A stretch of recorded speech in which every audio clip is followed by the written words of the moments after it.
molested, or burdened in his body or goods, nor shall otherwise suffer on account of his religious opinions or belief, but that all men shall be free to express, and by argument to maintain, their opinions in matters of religion, and that the same shall in no wise diminish, enlarge, or affect their civil capacities. What a beautiful lamb-like act. He goes on to say, and though we well know that this assembly, elected by the people for the ordinary purposes of legislation only, have no power to restrain the acts of succeeding assemblies constituted with powers equal to our own, and that therefore to declare this act irrevocable would be of no effect in law. Yet we are free to declare, and do declare, that the rights hereby asserted are of the natural rights of mankind, and that if any act shall be hereafter passed to repeal the present or to narrow its operation, such act will be an infringement of natural rights. This law was submitted to the whole people of Virginia for them to deliberate and reflect on before the General Assembly would make a vote. However, there was a delay because after the Declaration of Independence, there was the War of Independence. And as that war came on, it pushed aside any movements to bring religion into the state.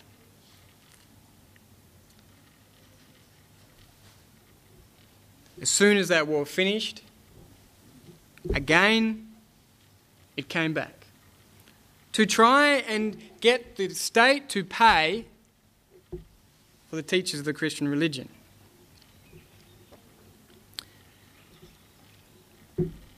Thomas Jefferson was no longer present. He had gone to France as a minister.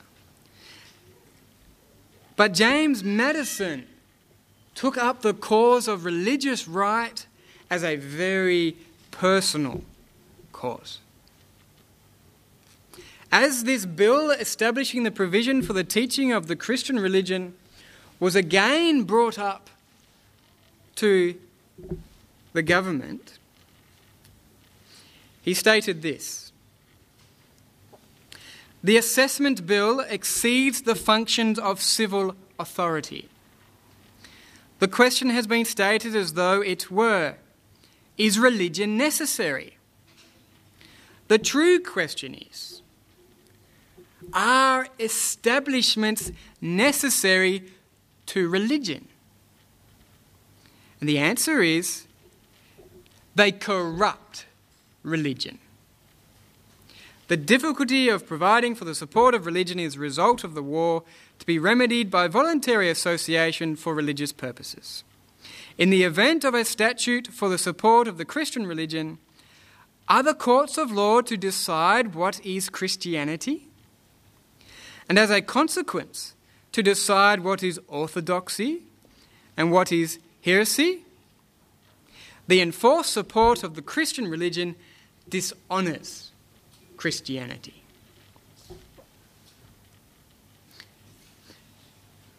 The bill was put upon its third reading,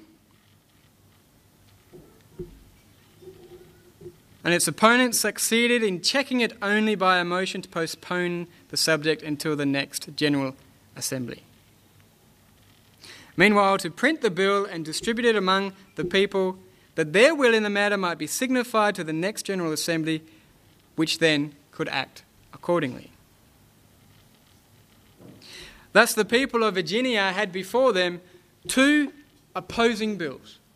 One bill for religious liberty, and the second for the support of religion by a general assessment.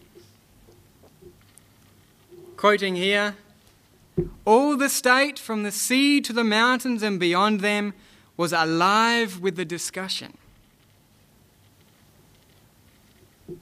All the state was agitated with this subject of religious liberty.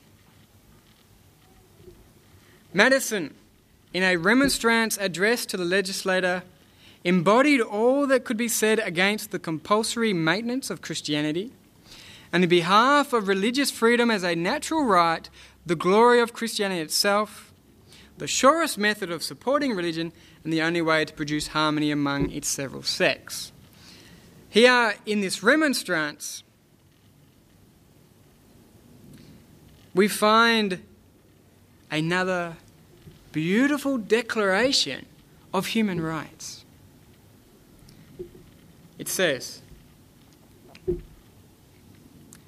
"We, the subscribers, citizens of the Commonwealth, having taken into serious consideration a bill printed by order of the last session of General Assembly, entitled A Bill Establishing a Provision for Teachers of the Christian Religion, and conceiving that the same, if finally armed with the sanctions of a law, will be a dangerous abuse of power, are bound as faithful members of a free state to remonstrate against it and to declare the reasons by which we are determined." Now, these things that they bring forward may seem to be of little consequence. They may seem to be of little importance. Truly, it's not taught in America anymore. But listen to these arguments. And through those arguments are prophetic pronunciations. First remonstrance. We remonstrate against the said bill because we hold it for a fundamental and undeniable truth that religion, or the duty which we owe to our Creator, and the manner of discharging it can be directed only by reason and conviction, not by force or violence.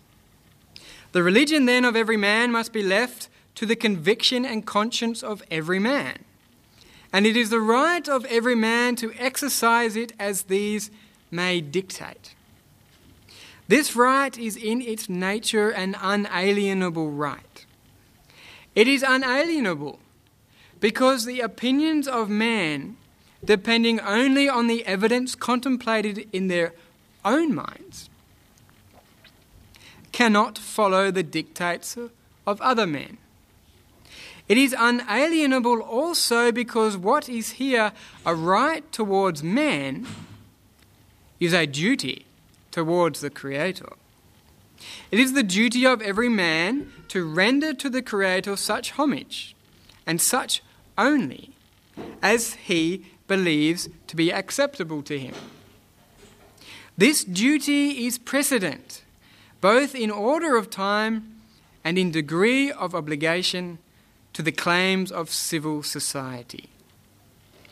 Before any man can be considered as a member of civil society, he must be considered as a subject of the governor of the universe.